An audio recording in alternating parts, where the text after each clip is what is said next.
सप्त में विराजमान परम पूज्य स्वामी जी महाराज, परम श्रद्धेय पूज्य महाराज जी के चरणों कोटि नमन प्रणाम करते हुए संस्था के सभी वरिष्ठ पदाधिकारी सदस्यगण, सभी सत्संगी धर्म प्रेमी भाई बहनों को, सभी जिम्मेदार सेवादार प्रेमियों को सादर जय गुरुदेव। परमार्थी प्रेमी भाई बहनों, हम सब लोग पराए देश में रहते हैं, लेकिन हम लोग इसी देश को अपना देश, अपना घर मानकर इसी संसार में हम भूले भटके रहते हैं। महात्मा हम जीवों को चेताने, बताने, समझाने के लिए आया करते हैं। संत आए हमको चेताने, हम पहचान न पाए। जब जब इस धरती पर महापुरुष आए, हम जीवों को सच्ची बात बताने के लिए कि हे इंसान, आप पराए देश में रहते हो, यहाँ आपको कभी सच्चा सुख नहीं मिलेगा। अगर आप सच्चा सुख चाहते तो आप अपने घर चलने की तैयारी करो।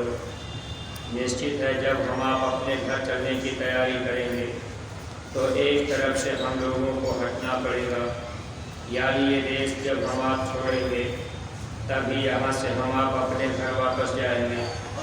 यह देश जहाँ हम आप रह रहे, इस देश को हम आप छोड़ना नहीं चाहते, क्योंकि हम आप यहाँ मोह के बंधन में ऐसे जकड़ चुके हैं, जल्दी यहाँ से निकलना नहीं हो पाता। महापुरुष जब जीवन में मिल जाते हैं, सत्संग के वचनों को सुना करके हम जीवों के बुद्धि में विवेक भर देते हैं। जब हम लोगों को ये जानकारी होने लगती है कि हकीकत ये है कि हम पराए देश में हैं, अगर हम आप किसी के यहाँ नौकर बन करके गुलामी करते रहेंगे तो नौकर को कभी सच्ची स्वतंत्रता, सच्चा सुख नहीं मिल सकता। नौकर हमेशा बंधन में रहता है। इसी तरह से हम आप काल और माया के देश में अब यहाँ हम आप गुलामी कर रहे। जो भी हम आप यहाँ अच्छे बुरे कर्म कर दिए, अब उन कर्मों की सजा हम जीवों को भोगने को मिलती रहती है। महापुरुष जब इस धरती पर आते हैं तो हम जीवों के कर्मों की माफ़ी कराते। देखिए, बहुत से प्रेमी भाई बहन, हम आप जब सेवा की बात आती है तो कभी कभी हम आप पैसे की सेवा देने में कतराते हैं, क्योंकि मन धोखा देता है। अब लोग ये कह देते हैं कि महात्मा के पास, अब उनके पास पैसे की क्या ज़रूरत है, महात्मा को पैसे से क्या मतलब है। अब आपको अच्छी तरह से विचार कर लीजिएगा। अगर कोई कोर्ट कचहरी में आपका मुकदमा हो जाता है, अब आप जान रहे कि भाई मुकदमा, अब हम लड़ाई कर रहे, लेकिन आप मुकदमा जीतने के लिए अब आपको वहाँ रुपए पैसे देने की क्या ज़रूरत है, जब आप जान रहे कि भाई हमारी ज़मीन है, हमको मिलेगी। लेकिन फिर भी आपके अंदर ये डर बना रहता, कहीं हम मुकदमा हार जाएंगे तो ये ज़मीन मेरी चली जाएगी। अब आप इधर उधर से शोर सुपारिश लगा करके आप घूस भी 10, 20, 50 हज़ार, लाख, 2 लाख देना पड़ता है, तो आप दे देते हैं ताकि हम मुकदमा जीत जाएं। परमार्थी प्रेमी भाई बहनों, अब हम आप इस देश में रहते हैं, अब यहाँ कर्मों के हम आप चक्कर में फंस गए। यहाँ से छुटकारा हमारा आपका होगा नहीं, क्योंकि जो कर्म हम लोगों ने अच्छा और बुरा किया है, जब यहाँ से जाना होगा तो काल भगवान कहेंगे कि भाई आपने इतना अच्छा कर्म किया है और इतना बुरा कर्म किया है। तो वैसे तो ज़्यादातर हम लोगों का कर्म बुरा ही निकलता है, अच्छा कर्म हम आप ज़्यादा नहीं कर पाते, बुरे कर्म को ही हम आप करने में फंसे रहते। ये मन बराबर बुराइयों की तरफ ही ले जाता है, और हम आप जानते भी नहीं कि अच्छा कर्म क्या है, बुरे कर्म का क्या है। अब हम आप अगर इस चीज़ को जानते रहते तब तो थोड़ा बहुत हम आप अच्छा कर्म कर लेते। धर्मराज के दरबार में जब पेशी होती है, वहाँ सद्गुरु भी सामने मौजूद रहते हैं।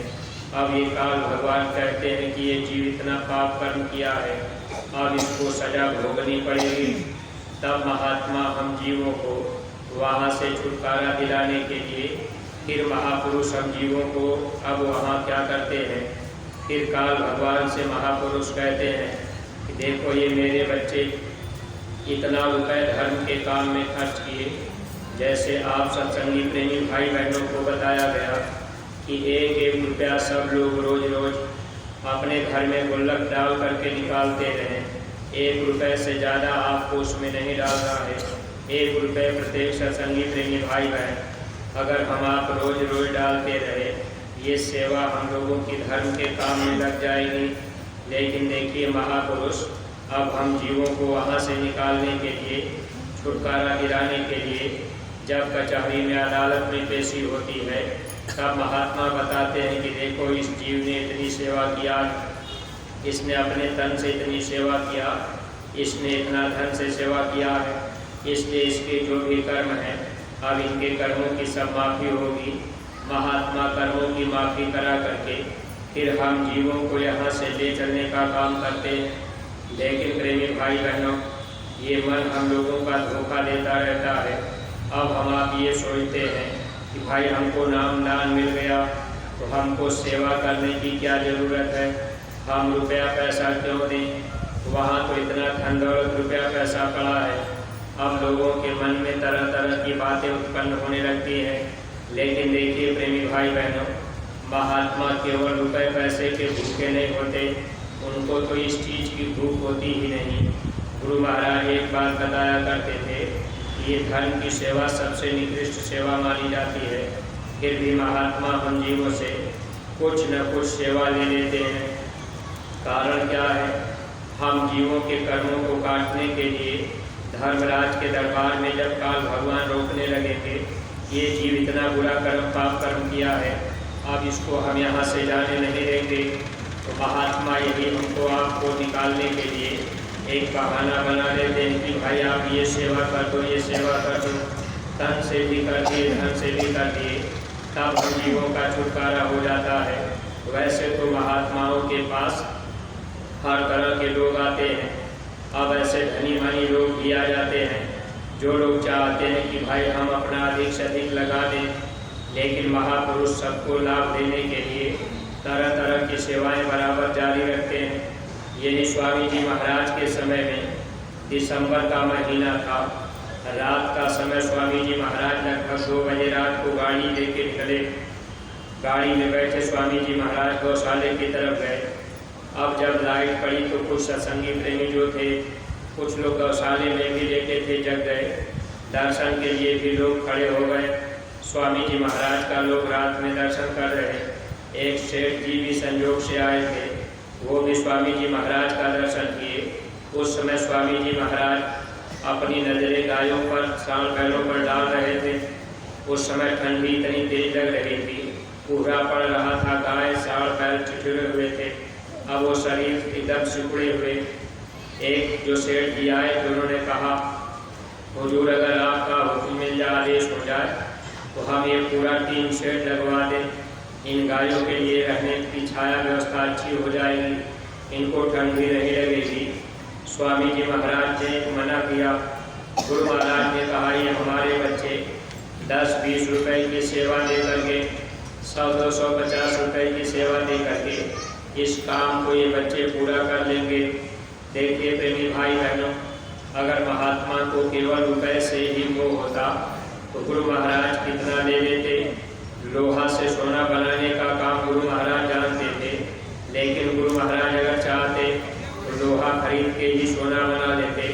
अब हम आप बहुत से सत्संगी प्रेमी भाई बहन इन बातों को समझने का प्रयास नहीं कर पाते।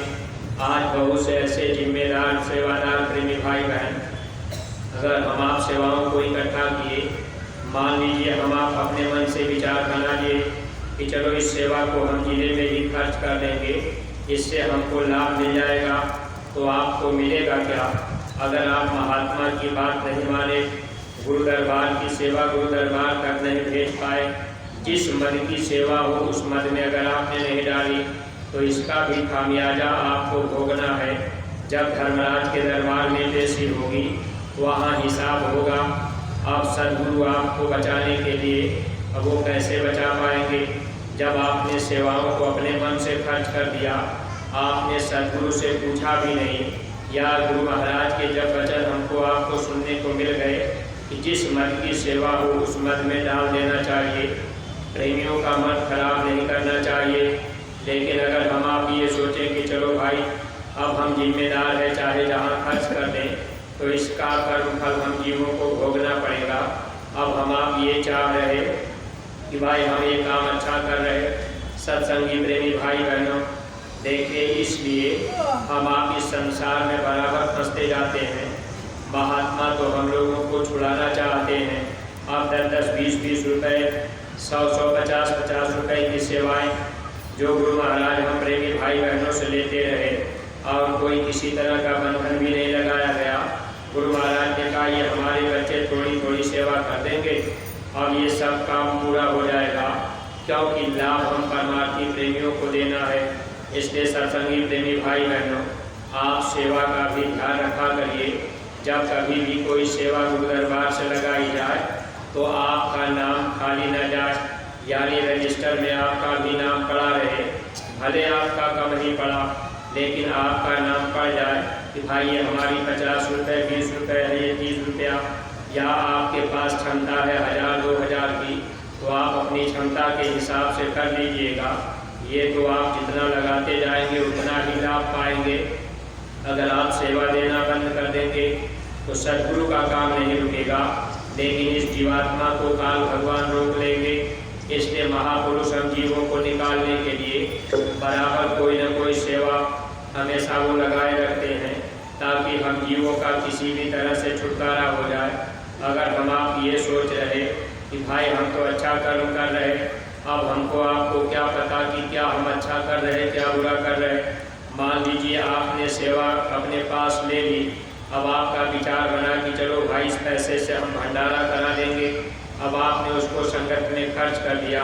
अगर किसी सत्संगी की सेवा गौ सेवा है, अब कोई आरती के नाम कर दिया चढ़ावा सेवा, अगर कोई किसी की मंदिर की सेवा, समाधि की सेवा, अब कोई अस्पताल की सेवा दिया, स्वास्थ्य की सेवा दिया, अब हम आप उसको कहीं भंडारे में खर्च कर दें, चलो भाई इसको यही खा लेंगे, गुरु महाराज का ही तो है।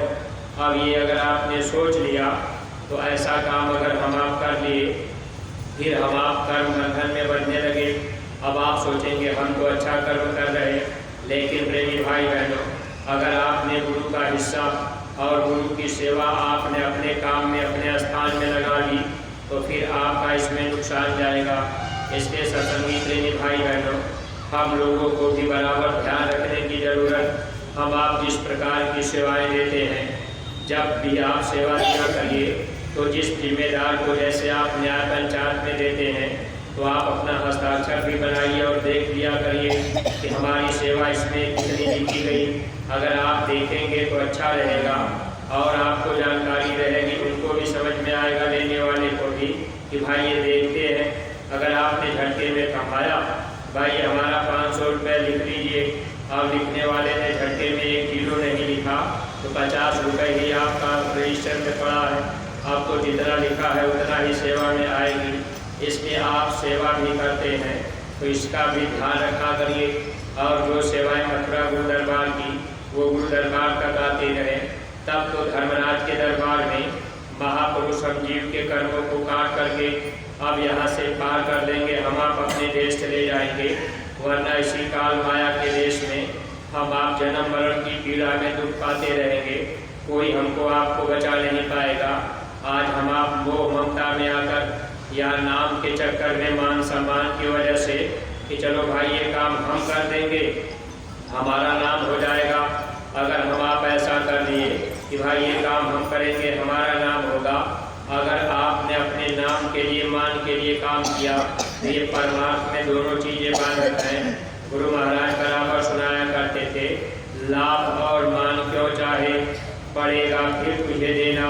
अब आप ये सोचें कि महात्मा की वाणी कट जाए, तो महात्मा की वाणी कभी कटती नहीं।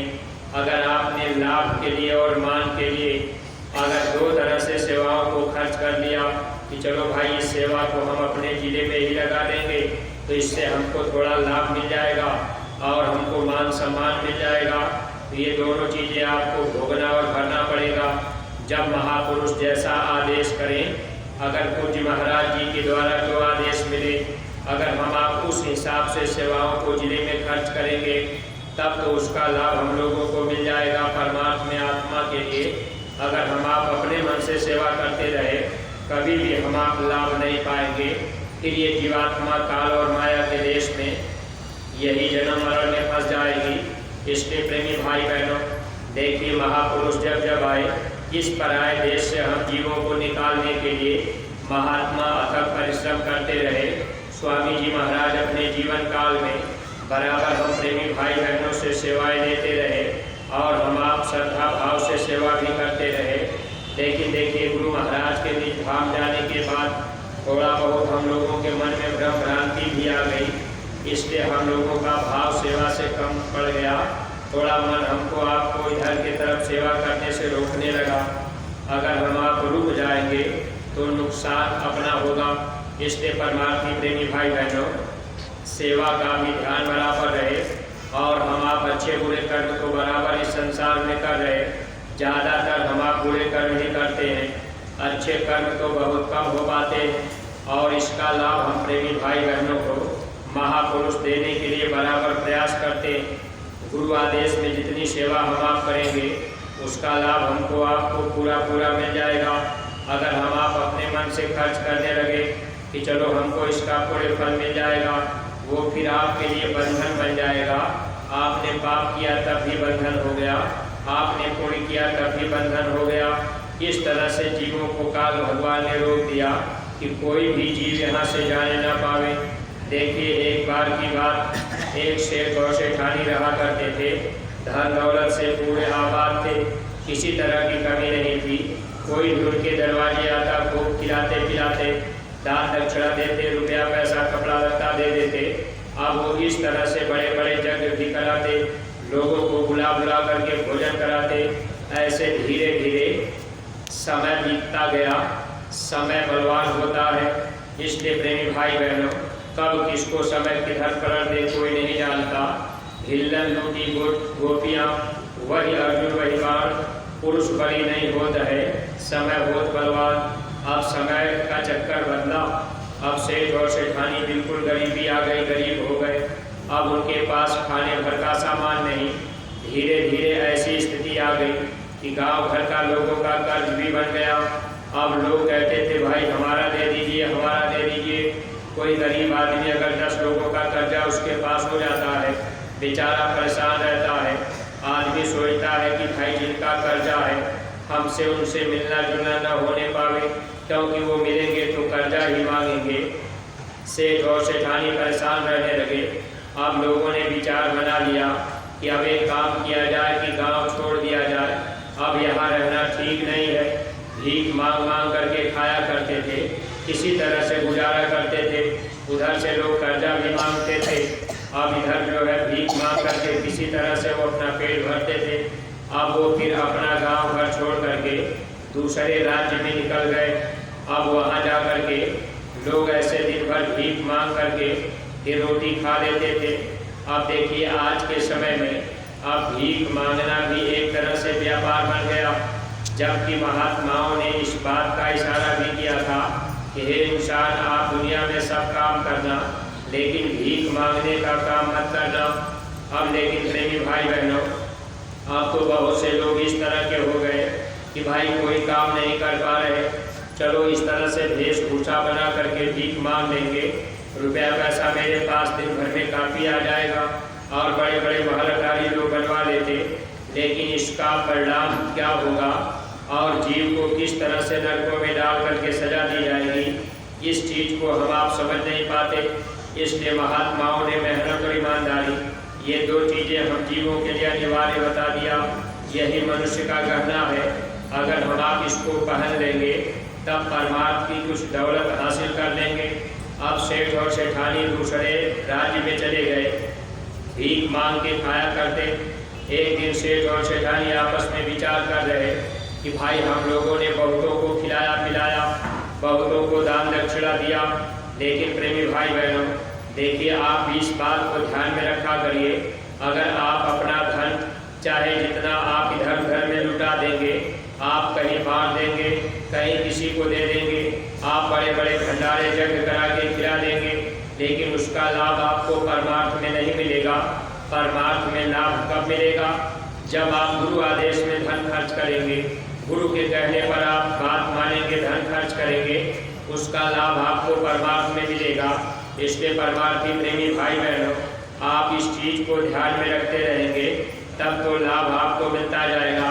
लेकिन मान लीजिए आप सत्संग कराते हैं, आप भंडारा कराते हैं, वहाँ तो आप गुरु महाराज का काम कर रहे हैं, इसलिए इसमें आप ये ध्यान रखिएगा, ये मत सोचिएगा कि भाई इसके लिए भी ये मना कर रहे हैं, वो तो आप गुरु महाराज का काम कर रहे हैं। भाई आपने भंडारा कराया, संदेश लोगों को मिला, लोग संदेश सुन करके वचन को पकड़ लिए, मान लिए, तो उनको लाभ। लेकिन प्रेमी भाई बहनों, एक तरह से हम आप गुरु आदेश में जो काम करेंगे लाभ मिलता जाएगा।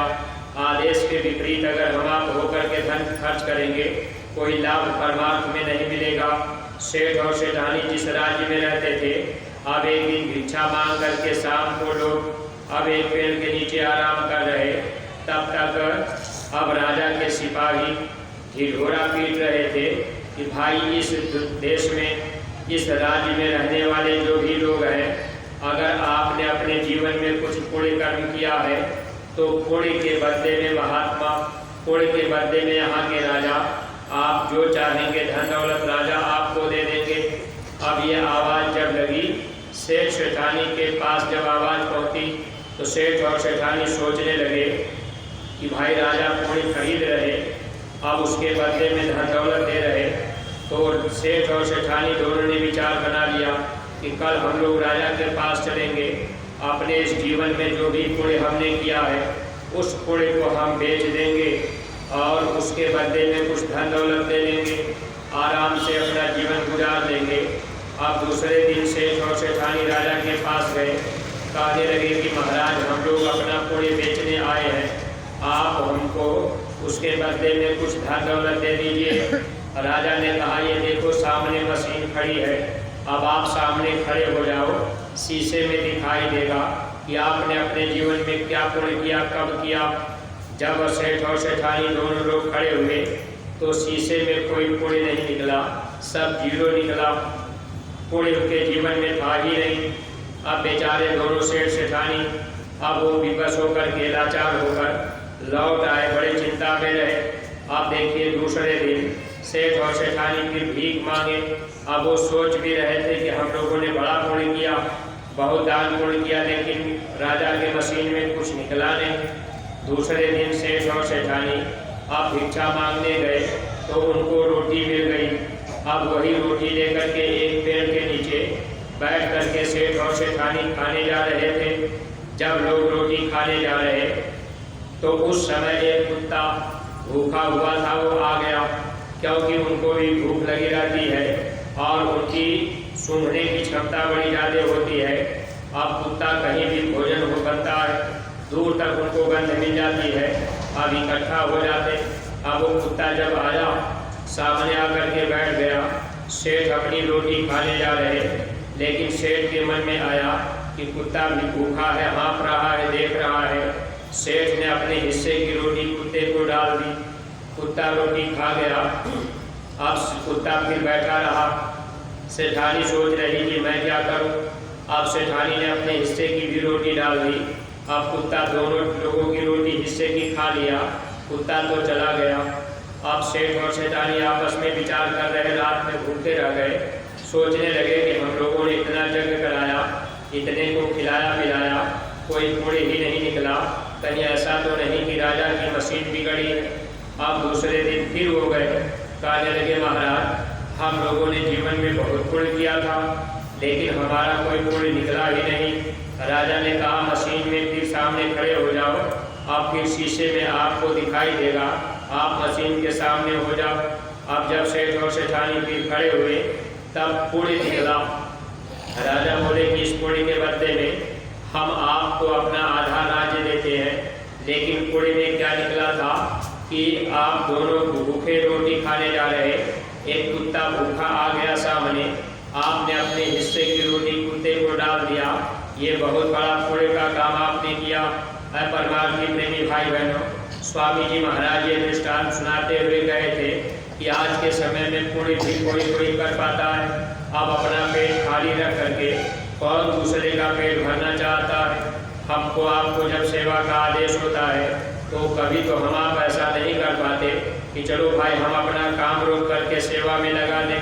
अपना काम करने के बाद अब थोड़ी बहुत अगर इच्छा बन गई तो अच्छा ठीक है, तो जिम्मेदार प्रेमी एक बार 2 बार 3 बार दौड़ के आए। अब आपने कोशिश किया, अच्छा चलो भाई ये हमारा 50 रुपया लिख लीजिए, 20 रुपया लिख लीजिए। अब ये भावनाएं हम लोगों के अंदर भरी हैं। परमार्थी प्रेमी भाई बहनों, जबकि हम आप इस बात को जान रहे, हम जितना अधिक से अधिक लगा देंगे वही हम लोगों के काम आएगा और बाकी तो सब यही व्यर्थ में चला ही जाएगा। आज सांसों की पूंजी पूरी हो जाए, जो भी हम आप बैंक बैलेंस किए हैं ये सब धन यही पड़ा रह जाएगा। खेती बाड़ी जमीन जायदाद सब यही पड़ा। अब जीवात्मा इस शरीर से निकल गई, जो भी जीवन में हम आप गुरु आदेश में खर्च कर दिए वही हम लोगों के काम आता है। बाकी प्रेमी भाई बहन सब यही सब कुछ छूट जाता। इसलिए चतुर और चालाक सत्संगी जो होते हैं वे लोग जब गुरु जीवन में मिल जाते हैं तो आप अपने घर परिवार का काम करते हुए ज़्यादातर सत्संगी प्रेमी भाई बहन गुरु आदेश में ज़्यादा से ज़्यादा सेवा देने का प्रयास करने लगते। जिनके अंदर ये चेतना आ गई कि भाई इससे हमारा परमार्थ बनेगा, बाकी धन दौलत रुपया पैसा घर परिवार के लोग बच्चे ले लेंगे, नातेदार रिश्तेदार भाई भाईदार ले लेंगे, अपना तो वो होगा नहीं।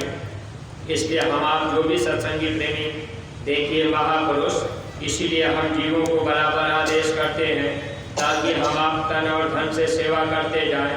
जब ये सेवा का काम हम आप करते जाएंगे सद्गुरु प्रसन्न हो जाएंगे। जिस दिन मौत का समय आएगा धर्मराज के दरबार में सद्गुरु कहेंगे कि ये जीव देखो धर्म के काम में इतना समय दिया, इसने शाकाहार के प्रचार में इतना रुपया खर्च किया, इसने गांव गोद लेकर के, जैसे आज गांव गोद देने की बात हम सत्संगी प्रेमी भाई बहनों को आदेश मिला है। अब हम आप अगर गांव गोद नहीं ले पाए, अब हम आप कहेंगे भाई इस गांव में 1000 बस्ती है, 1000 घर है, तो हमको 2000 की पुस्तक खरीदना पड़ेगा। अब आप 2000 के लिए तो रुक जाते हैं कि भाई 2000 रुपया अब हमको गांव में पुस्तक बांटना पड़ेगा। अब आपका मन वहाँ धोखा दे जाता है कि भाई 2000 रुपये के हम पुस्तक बांटेंगे, पता नहीं इसका लाभ हमको मिलेगा कि नहीं मिलेगा। लेकिन परमार्थी प्रेमी भाई बहनों, गुरु आदेश में अगर आपने धन खर्च किया तो आपको पूरा पूरा लाभ परमार्थ में मिलेगा। इसलिए हर सत्संगी प्रेमी भाई बहनों को चाहिए था कि हम आप एक एक गांव को गोद ले लेते। अगर गांव में 500 घर है तो आप 500 पुस्तक खरीद देते। अब 1000 रुपये की पुस्तक आप गांव में बांट देते, गांव के लोगों को गुरु महाराज का संदेश मिल जाता। फिर कभी आपको मौका मिल जाता, आप नए लोगों को ले आकर के मथुरा पहुंचा देते, उनको भी नाम दान मिल जाता। अब उसमें से जो प्रेमी भजन में लग जाएंगे उनका जीवन सार्थक बन जाएगा। और सत्संगी प्रेमी भाई बहनों, हम आप भी अगर सेवा करने लगते और अपने घर परिवार में बच्चों से भी सेवा कराने लगते तो दोनों तरह का लाभ हम जीवों को मिलता। इसीलिए अपने घर परिवार में अगर छोटे बच्चे हैं तो आप उनसे 1-1 रुपया गुल्लक में डलवाया करिए। बच्चों के धीरे धीरे संस्कार पड़ने लगेंगे, विचार कर लेंगे, बच्चों की भी आदत बनती जाएगी कि हमको भी कुछ न कुछ सेवा करना है। और धीरे धीरे ये बच्चे आगे चल कर के भजन में लग जाएंगे।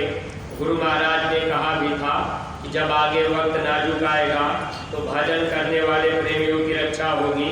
जिस परिवार में बच्चे भी बैठ के भजन करने लगेंगे उस परिवार का बाल बाका नहीं होगा। और सत्संगी प्रेमी भाई बहनों, अगर हम लोग अपने अपने घरों में अपने अपने बच्चों को युवा संगठन में जोड़ करके बच्चों की टोलियाँ बनाकर और इन बच्चों से हम आप प्रचार प्रसार का काम करवाते, बच्चे गांव-गांव में जाते, गुरु महाराज का संदेश सुनाते, लोगों के दिल दिमाग में बहुत बड़ा प्रभाव पड़ता कि देखिए 20 साल का बच्चा क्या बता रहा और ये 15 साल का बच्चा इतनी अच्छी बात बता रहा। गुरु महाराज का संदेश अगर जो भी नौजवान बच्चे हैं, अगर आप केवल गुरु महाराज की पुस्तकों को पढ़ा करें या जो भी अपने मथुरा दरबार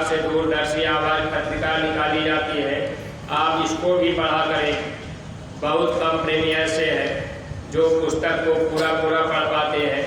जब हम आप उसको पढ़ेंगे, उसमें से गुरु महाराज के वचन याद रहेंगे, हम आप गांव घर में कहीं सुनाने लगेंगे, तो वहाँ गुरु महाराज की दया काम करती है। आपको निमित्त मात्र खड़ा होना था। अब बहुत से सत्संगी प्रेमी डरते हैं कि हमको तो भैया बोलने नहीं आता, तो हम क्या बोलेंगे। तो प्रेमी भाई बहनों, ये काम सदगुरु का है। आप अगर खड़े हो जाएंगे तो आपके में अंदर में ऐसी शक्ति सदगुरु भर देंगे।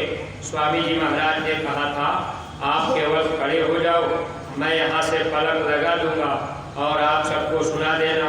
जब आप सुनाने लगेंगे, अब गांव भर के लोग कहेंगे, देखिए एक छोटा सा बच्चा गुरु महाराज के अपने इतनी बड़ी बात बता रहा। आज दुनिया के लोग सत्संग से दूर हो गए, इसीलिए दुख तकलीफों में घिरते चले जा रहे। परमार्थी प्रेमी भाई बहनों, हम लोगों को ये मौका मिला है, इसलिए हम आप अपने घर परिवार में अपने अपने बच्चों को गुरु महाराज के काम में जरूर लगावें। बच्चे युवा संगठन में संगठित होकर गुरु महाराज के संदेश को जन जन तक पहुँचावें। अगर ऐसा काम हम आप करने लगेंगे तो हम लोगों को दया मिलने लगेगी, लोग परलोक दोनों का लाभ मिल जाएगा। वरना ये मानव जीवन तो मिला है, हम आप ऐसे ही धीरे धीरे निकालते चले जा रहे हैं। और बहुत से ऐसे प्रेमी भाई बहन हैं जिनके अंदर जरा सा भी सत्संग के वचन असर नहीं कर पाते। अगर वचन असर नहीं किया तो आपको लाभ मिलेगा भी नहीं, और ये जीवन धोखे में पशुओं के समान निकल जाएगा। अगर आपको रास्ता मिल गया, आप सुमिरन ध्यान और भजन करने लग गए, आप थोड़ी बहुत सेवा करने लगे, थोड़ी बहुत आप सेवा देने लगे, गुरु आदेश का आप पालन करने लगेंगे, तो आपको दया मिलती जाएगी। फिर आपके घर परिवार में बरकत रहेगी, खाने के लिए, पहनने के लिए, रहने के लिए कमी नहीं होगी, घर में बीमारियां भी जल्दी नहीं आएंगी। अगर आप भजन करने लगेंगे तो गुरु महाराज ने कहा सारी तकलीफें चली जाएंगी। लेकिन प्रेमी भाई बहन, अब हम आप जो असली काम था उस काम को करने में पीछे रहने लगे और थोड़ी बहुत सेवा तो कर देते हैं, लेकिन सुमिरन ध्यान और भजन ये हम आप करने में पीछे भागते हैं। जबकि यही अंदर चलने का रास्ता था और इसी से सदगुरु प्रसन्न होते हैं। गुरु को अगर आप जल्दी खुश करना चाहें तो आप सुमिरन ध्यान और भजन बराबर करते रहिएगा, और एक एक गाँव गोद ले करके आप संकल्प बनाइए, इरादा बनाइए कि हम प्रचार प्रसार करेंगे और नए लोगों को जोड़ेंगे, मथुरा को दरबार उनको ले आएंगे, उनको भी रास्ता मिल जाएगा, उनका भी जीवन सार्थक बन जाएगा। तो देखिए प्रेमी भाई बहनों, अब आपके दूसरी क्रिया का समय हो रहा है, इसलिए हम अपनी वाणी को यहीं पर विराम दे रहे हैं। अगर कोई भी बात आपको अटपटी लग गई हो तो आप लोग अपना छोटा भाई समझकर क्षमा कीजिएगा। सब लोग प्रेम के साथ मालिक के पावन नाम का उच्चारण करेंगे। जय गुरुदेव, जय गुरुदेव। नाम किसका? प्रभु का पावन नाम। बाबा जय गुरुदेव जी महाराज का कहना है, बाबा जय गुरुदेव जी महाराज की अर्जी है, आगे आपकी मर्जी है। जी महाराज जी की प्रार्थना है।